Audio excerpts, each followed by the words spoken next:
요한 1서 1장 1절에서 4절 말씀을 함께 합독하도록 하시겠습니다. 시작. 태초부터 있는 생명의 말씀에 관하여는 우리가 들은 바요 눈으로 본 바요 주목하고 우리 손으로 만진 바라. 이 생명이 나타내신 바 된지라. 이 영원한 생명을 우리가 보았고 증거하여 너희에게 전하노니 이는 아버지와 함께 계시다가 우리에게 나타내신 바 된 자니라.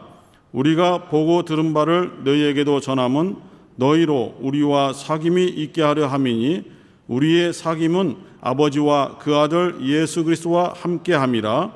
우리가 이것을 쓰면 우리의 기쁨이 충만케 하려 함이로라. 아멘. 하나님이 기뻐하시는 믿음이라는 제목으로 함께 말씀을 나누겠습니다. 하나님이 기뻐하시는 믿음이란 것이 무엇이냐? 물론 오늘 이 본문보다는 히브리서 11장 6절에 믿음에 대해서 기록이 되어 있습니다. 하나님을 기쁘시게 하는 것이 믿음이다. 하나님께 나아가는 자는 하나님이 그를 찾는 자에게 상 주시는 임을 믿어야 될지니라, 이렇게 되어 있습니다.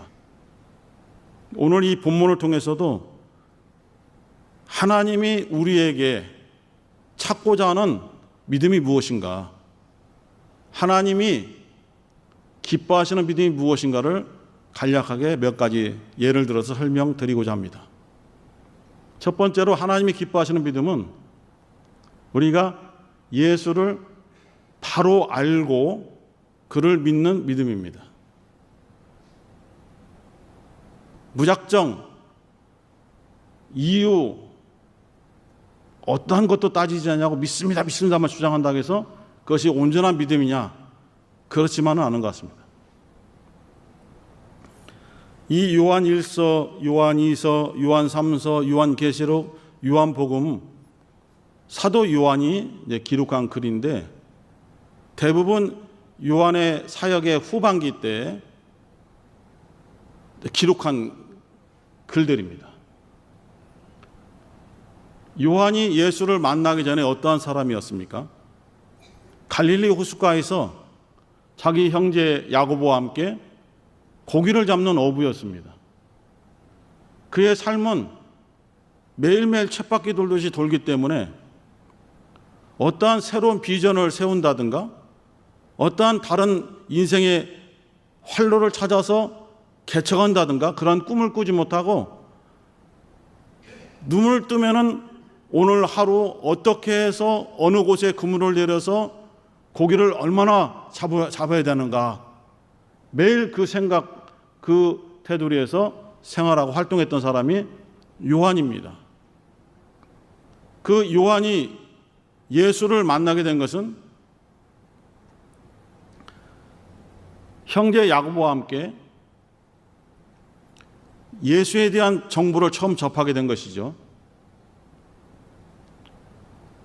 그 당시에 침례 요한이 나타나서 요단강가에서 많은 유대인들에게 외치기를 회개하라, 천국이 가까웠느니라 외치면서 유대 땅에 좀 더 벗어나서 이스라엘 전역에 큰 어떤 센세이션이 일어난 것이죠. 구약이 마감이 되고 구약의 마지막 선지자 말라기가 예언한 글이 이제 말라기로서 마감이 되고 하나님께서 더 이상 선지자를 세우지 않으셨습니다. 하나님을 무시하고 하나님을 멸시하고 하나님의 뜻에 순종하지도 아니하고 자기의 뜻대로 자기들의 욕심대로 자기들이 즐거워하는 방향으로 살아가는 이스라엘에 대해서 하나님께서는 더 이상 메시지를 주지 않기로 결정하신 거예요. 하나님이 메시지를 주실 때에도 사람들은 자신의 뜻대로 살아갔습니다. 하물며 메시지를 주지 않으시니까 더 자기들의 원하는 대로 살아갈 수밖에 없는 그러한 삶이죠. 간섭을 받지 않으니까 처음에는 그것이 자유요, 행복인 줄 알았습니다. 그러나 그것은 완전히 멸망으로 가는 그냥 미끄럼틀과 같은 것이었거든요. 무려 400년 동안 하나님께서는 어떠한 선지자를 통해서도 메시지를 주지 않았습니다. 나는 너희들에 대해서 이러한 생각을 가지고 있다. 너희들을 이렇게 인도할 계획을 가지고 있다. 이렇게 하면 너희들 살 수 있다. 라는 메시지를 1절 허락하지 않고 딱 닫으신 거예요. 그 400년 동안을 암흑시대라고 합니다. 영적으로 어두운 시대다. 하나님의 메시지, 하나님의 말씀이 선포되지 않은 시대다. 그래서 이 구약과 침례회의 등장하기까지가 400년 동안의 공백기가 있는데 그 400년을 신학적으로는 신구약 중간기라 하고 보통은 영적인 암흑시대다. 이렇게 표현합니다. 어떠한 소망도 갖지 않고 어떤 기대도 없이 그냥 하루하루 살아가는 거예요. 육신을 따라 살아가는 거예요. 힘들면 힘든 대로, 나라를 빼앗기면 나라 빼앗긴 대로 우리 육체로 투정해서 빼앗을까라고 많은 반란을 일으켰지만은 세상의 강대국들이 호락호락하지 않고 뭐 헬라, 시리아, 로마 이런 나라한테 그냥 다 무너져 버리는 것이죠. 또한 하나님이 이스라엘이 회복되기를 원하지 않으시기 때문에 어떠한 노력을 해도 이스라엘이 회복될 수가 없습니다. 하나님이 허락하지 않으면 회복되지 않는 거예요. 아무리 자신들의 지혜와 자신들의 노력과 연합과 무력과 행함을 통해서도 절대로 회복될 수 없습니다. 왜? 하나님이 막으셨기 때문이에요.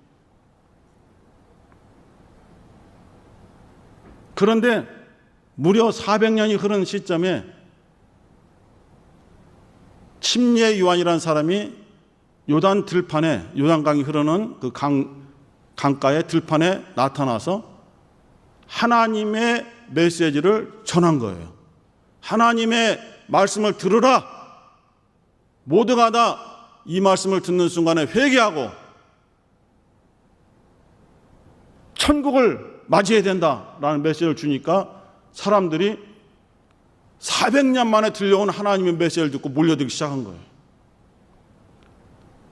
우리가 준비가 되어 있지 않으니, 우리가 하나님의 말씀을 듣고도 어떻게 해야 될지를 알지 못하니 우리가 어떻게 해야 됩니까? 물으니 너희들이 회개라는 메시지를 듣고 너희들이 하나님의 말씀에 귀를 기울인다면은 이 요단강에서 침례를 받아라. 그러면 하나님께서 너희들을 용서하시고 너희들의 길을 인도해 주실 것이다.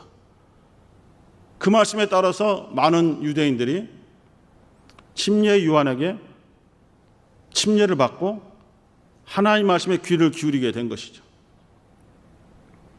그러나 400년 만에 등장한 하나님의 선지자, 그리고 선포된 하나님의 말씀을 듣고도 너무나 완악해서, 너무나 메말라서 그 말씀을 사람이 전하는 그 사람이 어떤 사상으로만 받아들이고 어떻게 되는가 보자 하면서 팔짱을 끼고 지켜보는 사람들이 더 많았어요.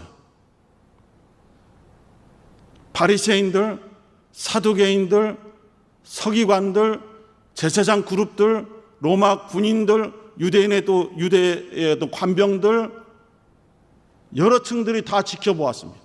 하지만 회개하고 침례를 받아야 될 사람들은 자기들이 생각하기에 천민들, 평민들, 서민들, 죄인들이 회개하고 침례를 받아야 된다고 생각했어요. 왜? 자신들은 죄인이 아니라는 거예요. 자신들은 아브라함의 자손들로서 구원받는 것은 당연히 정해져 있다는 거예요. 회개하지 않아도. 왜 회개하지 않습니까? 자신들이 죄인이라는 것을 인정하지 않기 때문이에요.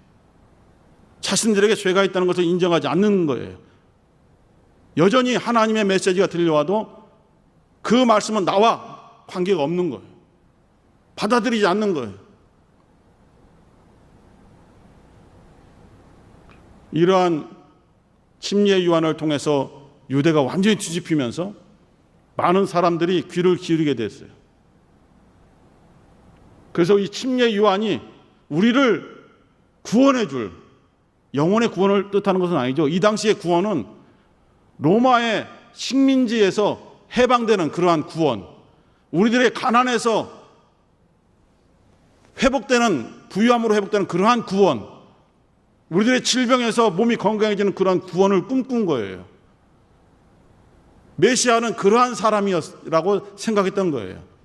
우리에게 있는 메시아는 우리의 가난을 해결해주고, 우리의 질병을 해결해주고, 우리의 연약한 환경을 회복시켜주는 그러한 분이 바로 우리의 메시아이고 그리스도라고 그들은 생각하게 된 거예요. 그래서 당신이 이 말라기 선지자가 예언했던 그분이십니까? 하나님 보내신다고 약속했었던 메시아가 당신입니까? 라고 했으나 침례요한은 나는 그리스도가 아니다. 내 뒤에 오실 이가 바로 그리스도인데 나는 그의 발 앞에 무릎 꿇어 그의 신을 묶어줄 만한 자격조차도 없는 그러한 천한 자다. 나는 곧 쇠하여야 되고 무너져야 되고 낡아져야 되고 사라져야 되고 그분은 흥해야 된다. 일어나야 되고 그분은 우리를 인도해 주셔야 되고 그분이 곧 우리들에게 생명을 주실 분이다라고 외쳤습니다. 그리고 예수께서 등장하신 것입니다. 갈릴리 해변에서 베드로, 안드레, 요한, 야고보 이 두 가족의 형제들을 만나서 나를 따라오너라.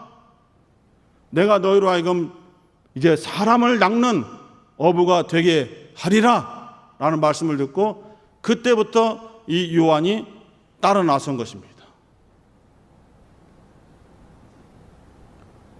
그가 바라봤던 예수는 당시에 자기가 목격했던 침례 요한, 위대한 선지자, 능력 있는 선지자, 카리스마가 있는 선지자, 그가 우리의 유대 민족을 구원할 최고라고 생각했는데 그 침례 요한이 가리키는 예수를 자기가 만나게 된 거예요. 그가 자기를 부르시는 거예요. 순종해서 따라 나섰습니다. 그때부터 이 요한의 삶이 변화되고 요한의 가슴이 변화되고 요한의 머릿속이 완전히 변화되는 거예요. 예수님의 말씀을 들어도 주위에서 성경 선생님들이 가르쳤던 말씀과 전혀 다른 거예요. 성경을 잘 가르친다던 랍비들이 말씀을 가르쳐 왔지만은 그들이 가르쳤던 말씀의 어떤 깊이가 다른 거예요. 그렇구나가 아니라 말씀을 들으면은 견딜 수 없는 이 가슴 속에 있는 뜨거움이 막 솟아나는 거예요. 달라요. 우리는 예수께서 십자가에서 죽으시고 무덤에 들어가셨을 때에 그를 가장 가까이에서 섬기고 죽기까지 따르겠습니다. 주님이 죽는 데까지 함께 하겠습니다라고 외쳤던 자들이 다 도망갔지 않았습니까? 그 중에 엠마오라는 작은 마을에 살던 사람들 두 사람이 예수님을 따르다가 실망하고 고향으로 돌아가는 장면이 성경에 기록되어 있습니다. 수많은 제자들이 있었고 수많은 사람들이 있었는데 그 시골 두 청년을 왜 성경에 기록해 놓았을까?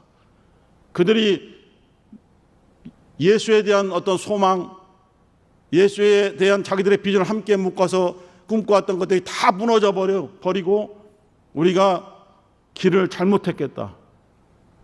우리의 비전은 다 무너졌다 하고 실망하고 엠마오라는 자기들의 고향으로 돌아갈 때에 부활하신 주님께서 그들이 가는 길에 나타나지 않습니까?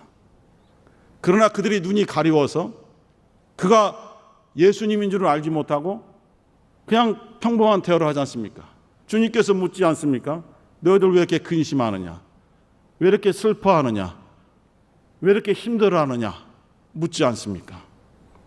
아니 당신은 예루살렘에서 있었던 일을 모른단 말이오? 하면서 대화를 하면서 가고 결국은 하루 어떠한 숙박업소에서 묵을 때에 주님께서 더 말씀을 가르치시니 그들이 뭐라고 고백합니까?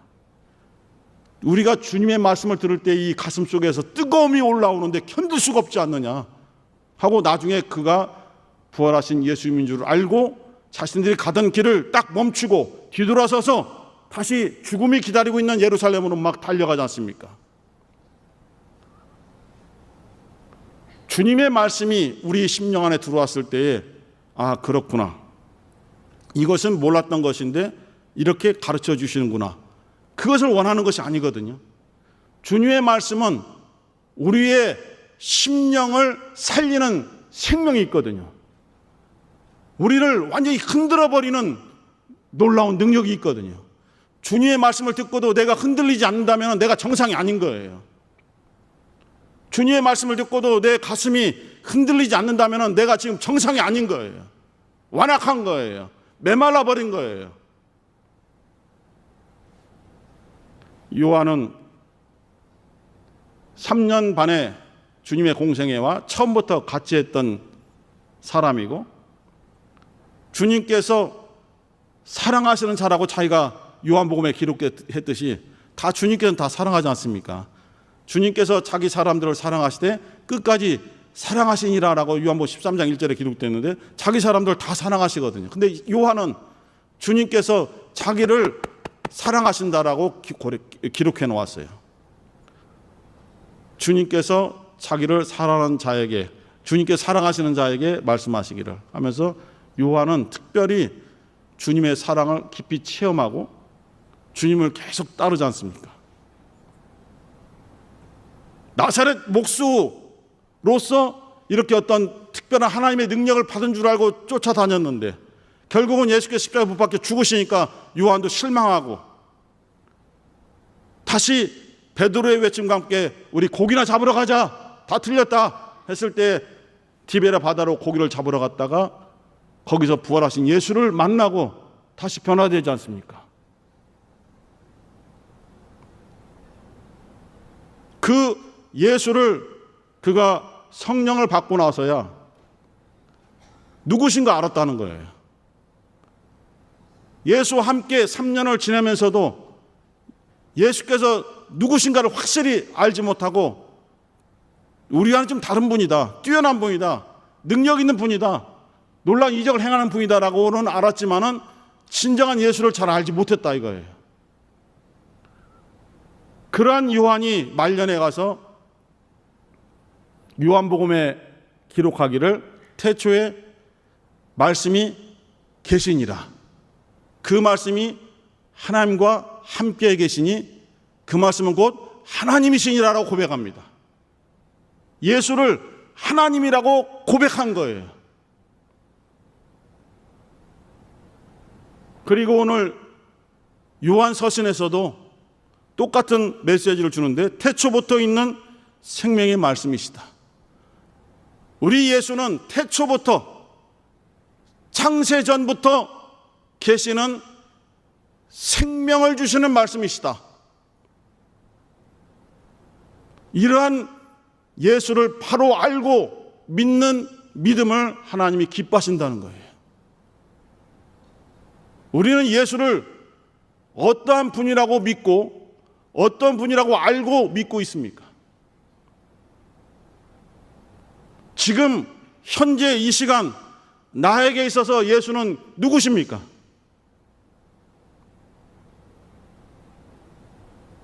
예수가 어떠한 분이란 것도 중요합니다. 그렇지만 그 예수가 지금 나에게 있어서 어떠한 분이신가? 우리의 고백이 중요한 것입니다. 우리가 들은 바요, 눈으로 본 바요, 주목하고 우리의 손으로 만진 바다. 이분이 바로 태초부터 계시는 생명의 말씀입니다. 이 생명의 말씀이 우리를 위하여 나타나셨다. 우리를 위하여 십자가에 못 박혀 우리 죄를 짊어지고 대신 죽으셨다. 이러한 고백을 쓰게 된 것입니다.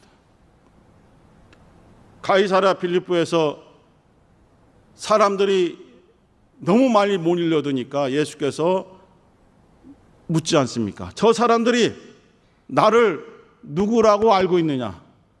나를 누구라고 믿고 있느냐? 라고 물으니 제자들이 조사해 보니 어떠한 사람들은 주님을 죽은 침례요한이 다시 살아났다고 믿고 있습니다.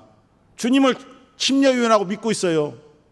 어떠한 사람들은 구약시대에 가장 능력이 있었고 또 죽음을 경험하지 않고 하늘로 불려 올라간 엘리야가 주님이시다, 주님이 바로 다시 오리라고 했던 그 엘리야라고 믿고 있습니다. 어떠한 사람들은 정말 백성들을 사랑하고 백성을 위해서 눈물을 흘리고 가슴 아파했던 에레미야 선지자가 다시 살아난 것이라고 믿고 있습니다.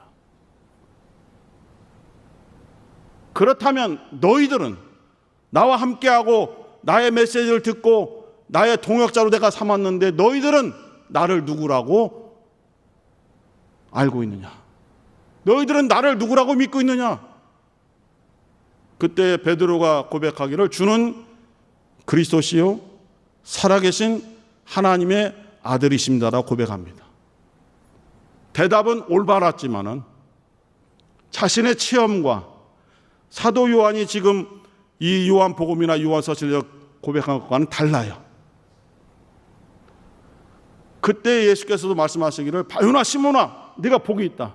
하지만 이를 너에게 알게 하신 분은 너의 혈육에 의해서 너의 육신의 어떤 상황, 육신의 감정과 육신의 지식으로 인해서 고백한 것이 아니라 하늘에 계신 아버지께서 너에게 알게 하심으로 이러한 고백을 한 것이다. 그러나 지금 사도 요한은 일생을 지나면서 그가 태초부터 있는 생명의 말씀이라는 것을 고백하고 그 말씀을 우리가 경험했다고 고백하면서 이 요한의 이 믿음이 요한만의 믿음이 아니라 우리 믿는 모든 성도들의 믿음이 되기를 원해서 이렇게 우리에게 가르쳐 주고 있습니다. 이 믿음이 하나님이 기뻐하시는 믿음인 것입니다. 또 하나 하나님이 기뻐하시는 믿음은 무엇이냐? 하나님과 함께하는 믿음, 하나님과 동행하는 믿음. 동행한다는 것은 그냥 같이 간다는 것이 아니라 하나님의 말씀에 자기의 뜻을 포기하고 자기의 생각을 내려놓고 자기의 계획을 내려놓고 하나님의 말씀을 그대로 지켜 순종하는 삶을 하나님과 동행하는 삶이라고 말합니다. 성경에서 처음으로 하나님과 동행하였다라고 기록되어 있는 사람이 에녹입니다. 오늘 우리가 찬양했던 그 456장의 찬양의 4절에 옛날 선지 에녹같이라는 것이 있지 않습니까? 에녹이 하나님과 동행하더니 하나님께서 그를 데려가시니라. 그는 죽음을 맛보지 않은 두 명 중에 한 명이죠. 바로 에녹과 엘리야 두 사람이 들림받았는데 왜 그가 들림받았는지 한 절만 써 있는 거예요. 하나님과 동행하였다. 우리들 생각에 이 하나님과 동행한다는 의미가 각각 다를 수도 있지만은 하나님이 원하시는 하나님과 동행하는 삶이라는 것은 하나님께서 말씀을 주셨을 때에 그 말씀을 의심하지 않고 이해하려고 하지 않고 말씀을 믿고 그대로 순종할 때에 하나님이 이러한 분이시라는 것을 후에 깨닫게 되는 그것을 원하시는 거예요.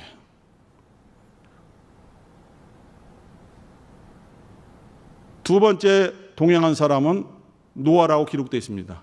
그가 하나님과 동행하였고 당세의 완전한 자다라고 기록되어 있습니다. 노아의 그 다음의 행동, 노아의 순종을 통해서 하나님과 동행한 사람이라는 것이 나타나고 있어요. 방주를 만들려고 했을 때 현실과 맞지 않고 상황과 맞지 않고 우리가 원했던 삶이 아닌데 방주를 만들라는 하나님의 메시지를 듣고 그날부터 준비하여 하나님이 원하는 대로 모든 재료, 모든 규격을 하나님께서 자기에게 지시한 대로 그대로 지켜 행하는 그 삶이 노아의 삶이었고 그 삶이 바로 하나님과 동행하는 삶이었다 이것입니다. 우리가 하나님을 기쁘시게 하는 믿음을 갖기 위해서는 하나님과 동행하는 삶을 가져야 되는데 곧 그것은 우리의 것을 내려놓는 것이죠. 힘듭니다. 말은 쉽지만 가장 어려운 것이 내 것을 내려놓는 것, 내 것을 포기하는 삶, 내 것을 완전히 부인하는 삶이 가장 어려운 것이거든요. 그 주님께서도 누구든지 나를 따르려거든 자기 자신을 부인하라는 것이에요. 자기 자신을 내려놓으라는 것입니다. 그렇지 않고서는 나를 따라올 수 없다는 거예요. 주님이 원하시는 것은 말로 들을 때는 쉬운 것 같지만 실제로 결단하고 행동하는 것은 어려운 것이거든요. 그것을 받아들이는 순간에 내 인생의 길이 바뀌어버리거든요. 내 삶의 모든 것이 바뀌어버리거든요. 우리가 느낄 때는 삶이 무너지는 것 같은 그런 경험을 할 수 있고 내 인생이 막히는 것 같은 경험을 할 수도 있지만은 결국은 하나님께서는 우리에게 좋은 것을 준비하셔서 좋은 것을 주시려는 분이 하나님이시거든요. 하나님은 절대로 하나님이 사랑한 자들이 멸망하거나 실패하거나 좌절하는 것을 원하지 않는 거예요. 영어 한마디 하겠습니다. God is good. 하나님은 선하십니다. 하나님은 좋으신 분이십니다. 학생 때 복음성가를 많이 불렀어요. 사랑의 하나님이 했지만 좋으신 하나님이지만 우리는 깨어있기 때문에 영어로 불렀거든요. God is so good. 하나님은 정말 선하신 분이고 God is so good. 하나님은 정말 좋으신 분이다. 아주 짧고 간단한 찬양이었지만 그 찬양을 부를 때는 마음이 너무 평안한 거예요. 복잡해지지가 않아요. 하나님이 좋으신 분이라는 그런 고백을 할 때에 내 것이 완전히 내려놓아지는 느낌을 받게 되었어요. 그리고 하나님이 기뻐하시는 믿음은 하나님만 바라보는 믿음이에요. 한 예를 들자면은 베드로가 무리를 걸었던 그 사건을 들 수가 있습니다. 한밤중에 풍랑이 있는데 바다 한가운데서 사람 모양이 걸어오니 제자들은 다 귀신이다. 바다에서 사람이 걸어온다는 것이 밤중에 한밤중에 걸어온다는 것은 있을 수 없잖아요. 다 귀신이라고 놀라 자빠지는데 베드로는 혹시 주님이십니까? 주님이시거든 나를 한번 오라고 명해 보실래요? 나를 오라 명하소서 했더니 주님께서 오라 명하셨거든요. 그게 뭔 뜻이에요? 바로 너의 주다. 내가 바로 너의 주님이다. 나는 너를 움직일 수 있는 너의 주인이야. 오라 명하니 그 말씀에 따라 과감하게 어떤 면은 믿음으로 담대하게 배 위에서 바다 위로 내려서잖아요. 걷는 건 두 번째고 내려서는 것조차도 엄청난 거 아닙니까? 물인데 바닷물인데 거기 내려서는 거예요. 그리고 주님만 바라보고 걸어가는 거예요. 걸어가는 거예요. 그러나 풍랑이 일고 파도가 일어나니까 주님을 놓치고 파도가 어이구 내가 이런 환경 속에 있네라고 환경을 돌아봤을 때 그냥 물에 빠지지 않습니까? 그때 주님이 하신 말씀이 뭡니까? 믿음이 적은 자여 왜 의심하였느냐? 주님을 바라보는 믿음이란 것은 의심하지 않는 믿음이란 것을 가르쳐 주신 거예요. 우리는 왜 이렇게 의심이 많은지 요즘은 더더구나 이런 스마트폰을 통해서 뭔가 딱 뜨면 일단 안 믿어. 목사님이 설교를 해도 안 믿어. 그래서 뭐래요? 검색을 해, 검색을. 그 자리에서 민망하게. 이건 이런 뜻이면 잠깐만 기다리세요 하고 열어서 검색을 해. 아 맞네요. 이렇게. 아 틀리네요. 그러니까 말을 함부로 하지 못하겠어요. 하나님의 말씀을 전해도 의심해.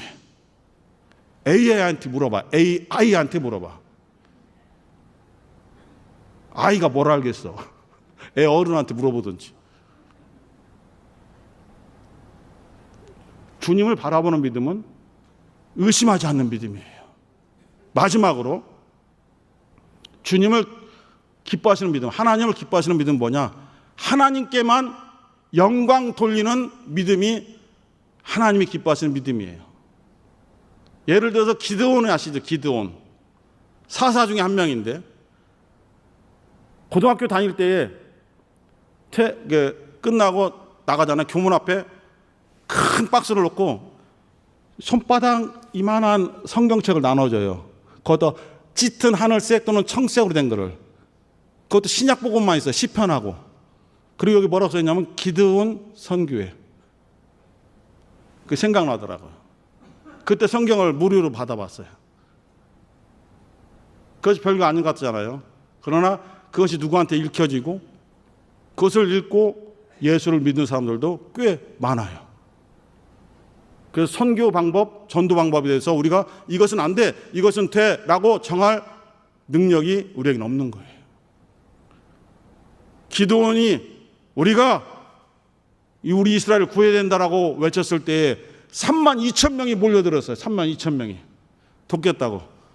그런데 하나님께서는 그들을 다 쓰지 않겠다. 무서운 자들은 돌아가라 했더니 22,000명이 돌아가고 10,000명이 남았어요. 10,000명도 많아. 결국은 300명이 남았어요.